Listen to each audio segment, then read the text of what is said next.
Everyday injuries occur on the job.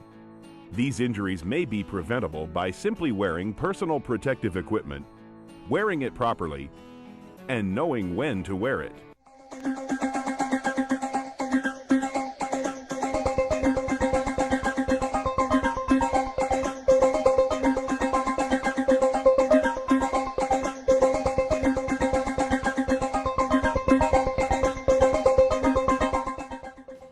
Personal protective equipment, or PPE, is part of your employer's program to keep you safe. In this program, we will examine the use of many different types of PPE. The program is designed for employees who encounter workplace conditions that may be hazardous to health or body. These workplace hazards could require the use of PPE. This video will discuss when PPE is needed, who provides PPE in the workplace, OSHA's training requirements for PPE, and types of PPE. Although this program is an introduction to PPE, it cannot be a complete guide to PPE. Please consult with your employer as to specific workplace requirements. PPE is designed as any specialized clothing or equipment worn by an individual employee for protection against a hazard. PPE can be as simple as a hard hat to a complex breathing apparatus as part of a hazardous material suit. An employee who must use PPE in the workplace because of a hazard assessment is called an affected employee.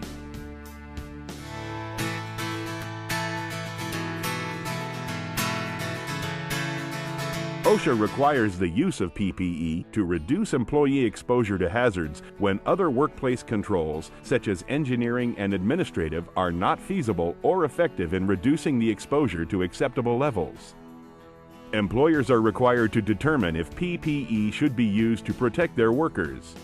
Regulation 29 CFR 1910.132 covers PPE and provides the guidelines that employers must follow in determining requirements.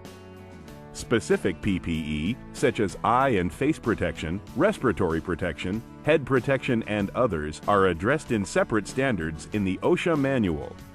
Other OSHA standards, such as hazard communications, blood-borne pathogens, electrical work practices, and permit-required confined spaces, require the use of certain PPE as it pertains to that particular topic. A good example is the PPE section of safety data sheets, which are required as part of the OSHA Hazard Communication Standard.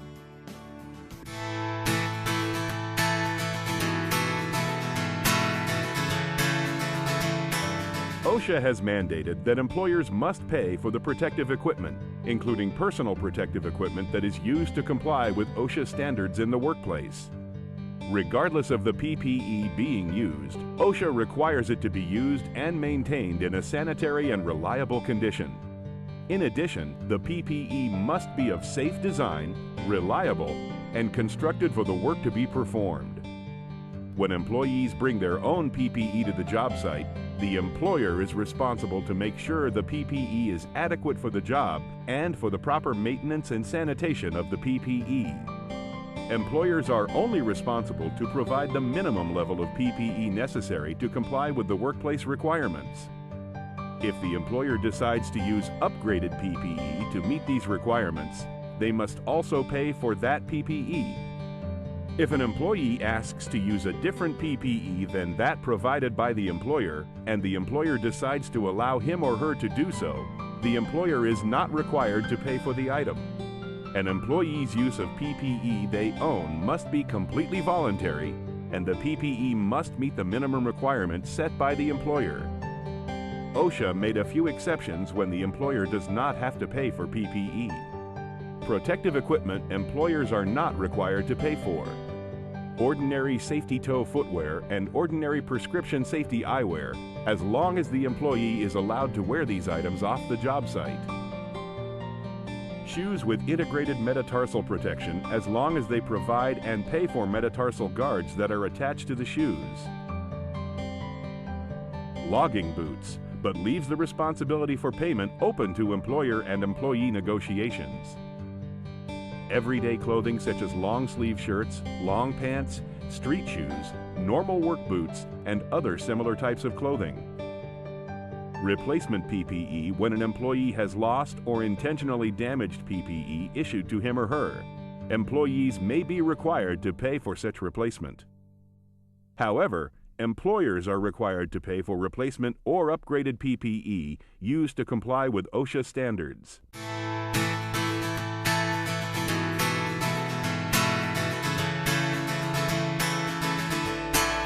The employer must conduct a hazard assessment of each work area to determine if hazards exist or are likely to exist. This assessment must be conducted by the employer to determine the level of hazard and be certified by the person performing the assessment. The certification of the assessment must be written and include the dates of the assessment. If conditions change, then a new certified assessment must be performed. Engineering and workplace controls must be used to eliminate and reduce hazards before relying on and using personal protective equipment. PPE is considered the last line of defense in the control of hazards. A commonly used practice, referred to as hierarchy of controls, is effective for addressing hazardous risk. Start at the top and see if the hazard can be controlled with engineering controls, taking the employee out of the equation. Then factor the employee back in by changing the way they work, how long they work, and using PPE. The hazard assessment should be conducted by the company safety officer or other qualified individual to identify the sources of hazards. Hazards should be determined by assessing the tasks involved, the employee performing the tasks, and/or group of employees, especially if the group perform identical tasks.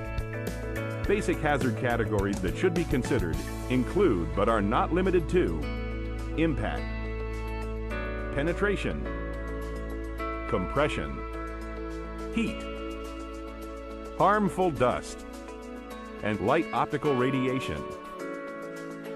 All sources for hazards should be identified and recorded. Look for high or low temperature sources that could result in burns, eye injury, ignition of protective equipment, heat-cold stress, or frostbite. Sources of chemical exposure. Sources of hazardous dust or particulates. Sources of light radiation, such as from welding, brazing, cutting, heat treating, lasers, metal halide lamps. Sources of falling objects or potential for falling objects.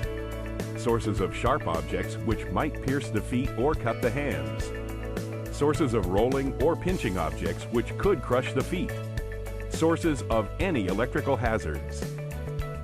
Pay close attention how the layout of the facility affects each worker and co-workers and even visitors walking by. The data and information obtained during the walkthrough should be organized and analyzed to enable proper selection of PPE. Each hazard should be reviewed and a determination made as to the type, level of risk, and seriousness of potential injury from each hazard found. The possibility of multiple hazards occurring simultaneously must also be considered. If hazards exist or are likely to exist, then the employer must provide PPE that will protect the affected employee from the hazards identified in the assessment, communicate selection decisions to each affected employee, and select PPE that properly fits each affected employee, and assure that the employee uses the PPE.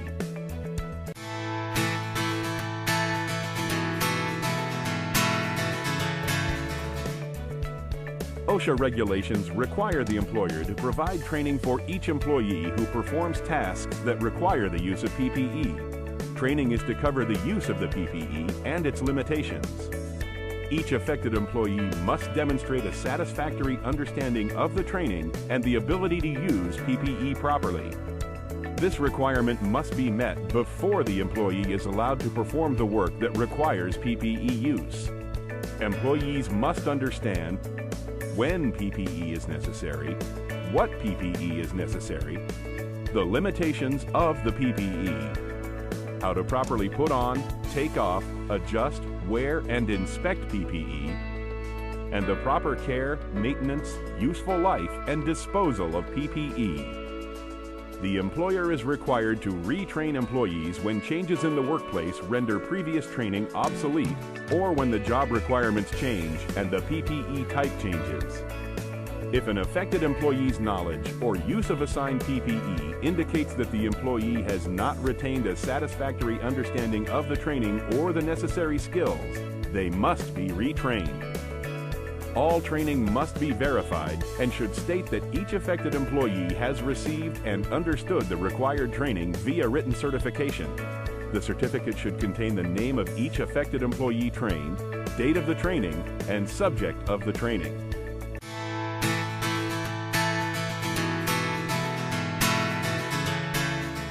Employers must provide eye and face protection for employees who work in areas that contain the risk of eye injury.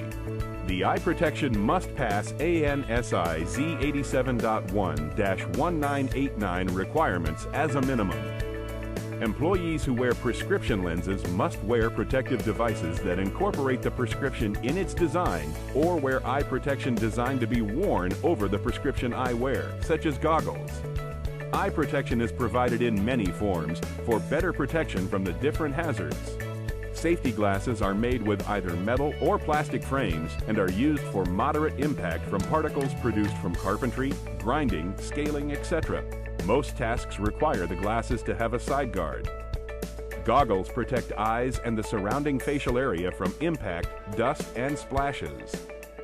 Welding shields protect the eyes from burns caused by infrared or intense radiant light. The shield also protects the face and eyes from flying sparks, metal spatter, and slag chips produced during welding, brazing, soldering, and cutting. Face shields do not protect employees from hard impact hazards. However, hazardous liquids, nuisance dusts, and potential splashes are kept away from the face.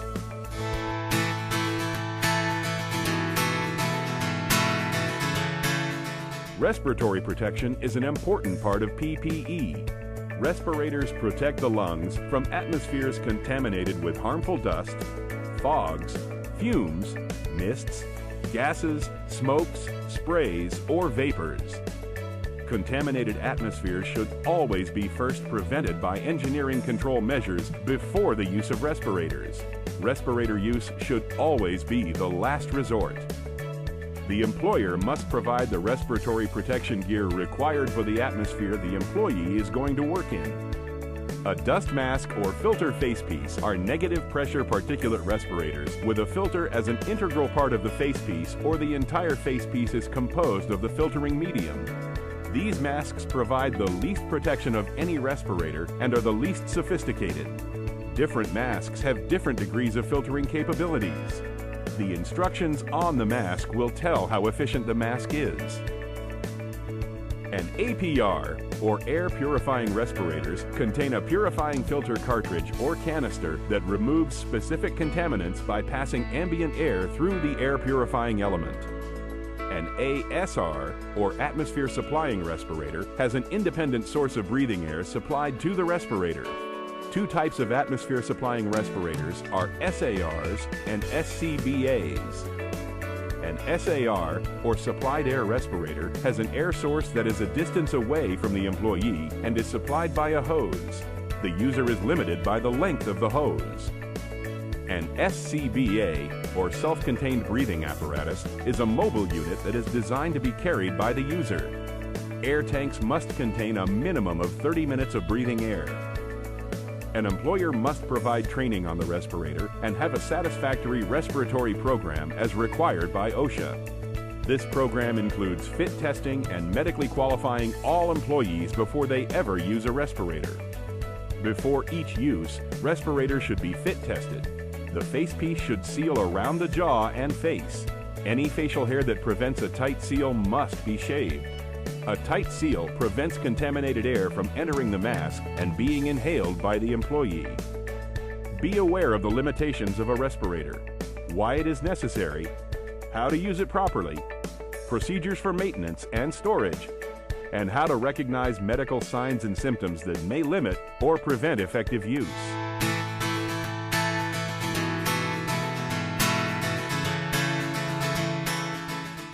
Each affected employee must wear a protective helmet when working in areas where there is a potential for injury to the head from falling objects or from low clearances.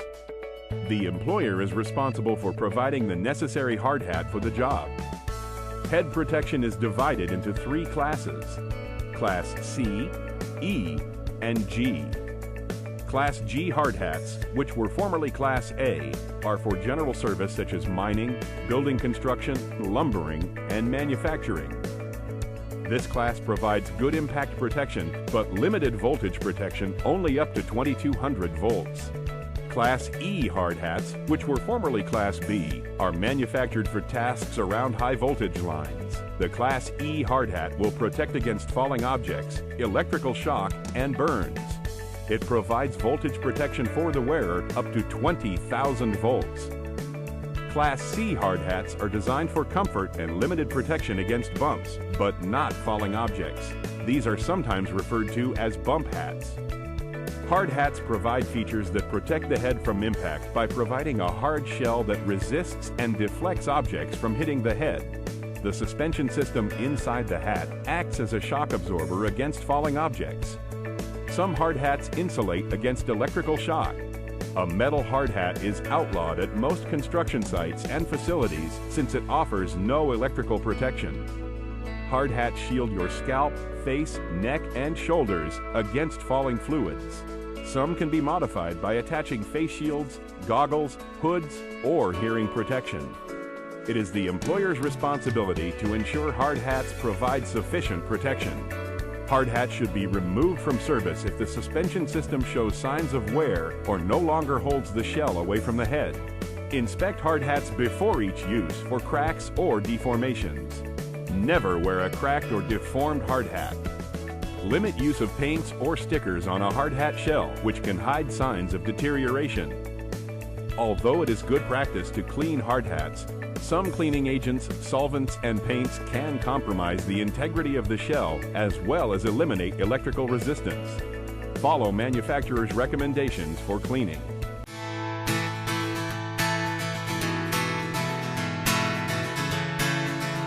Employers are responsible for ensuring that employees wear foot protection when working in areas that contain potential for foot injury due to falling, rolling, or piercing objects. Foot protection must comply with ANSI Z41-1991 as a minimum. Make sure your shoes fit properly. Safety shoes are always recommended, including steel toes in certain cases. Depending on the task, it is important to wear shoes with impact-resistant toes and heat-resistant soles that protect against falling objects and hot surfaces. Wearing metal insoles will protect your foot against puncture wounds, and rubber or synthetic rubber soles will provide protection against electrical conduction hazards.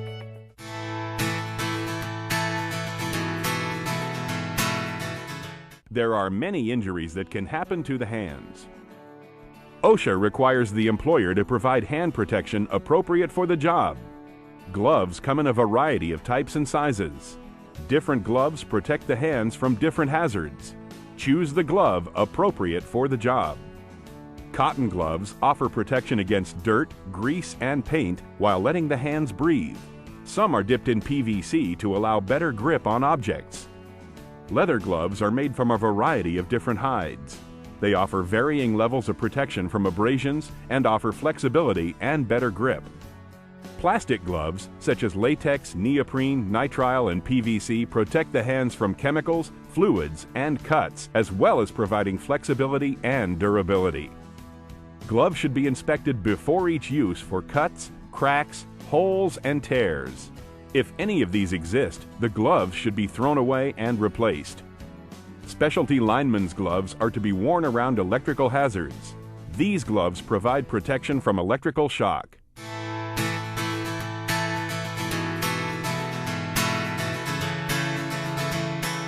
Body protection is designed to avert physical and health hazards from the body. There are many types of body protection, such as laboratory coats, aprons, coveralls, bodysuits, and vests.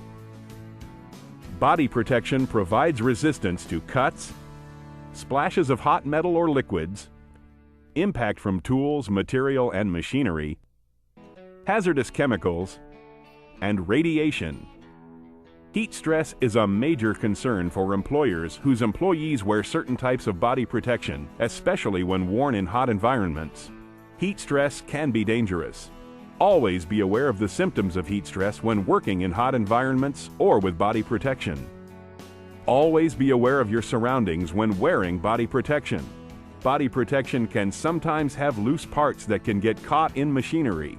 It is important to keep those parts of the body protection away from moving machinery.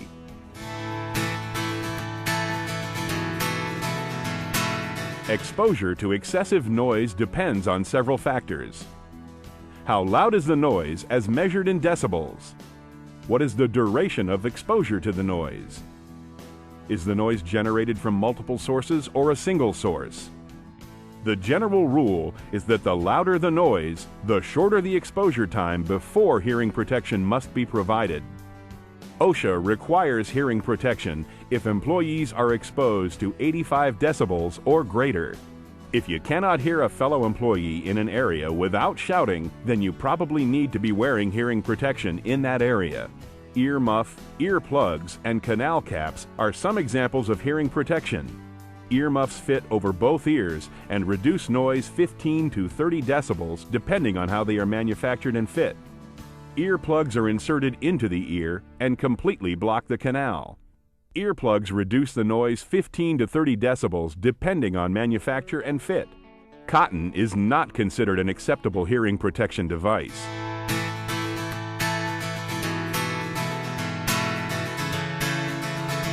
PPE must be inspected before each use by the affected employee. Regular cleaning, maintenance, repairs, unless the PPE is disposable, and replacement of PPE must follow manufacturers and your employer's directions. It is recommended that maintenance records be kept for each article of PPE. Store PPE in appropriate storage devices, such as specially marked cabinets or closets when not in use. Proper storage procedures will prevent damage to PPE due to dust, moisture, sunlight, damaging chemicals, extreme temperature, and impact. PPE should be stored separately from street clothes to avoid cross-contamination. Potentially contaminated PPE should be cleaned and stored in a well-ventilated space with plenty of breathing room around each item. Store different levels of PPE separately to prevent issuing the wrong items by mistake.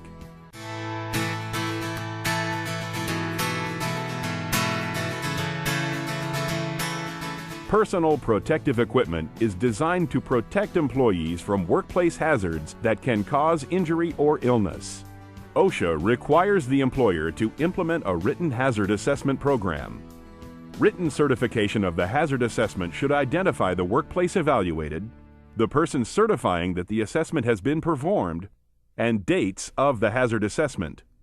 OSHA Regulation 29 CFR 1910.132F requires the employer to provide training for each employee who performs tasks that need PPE.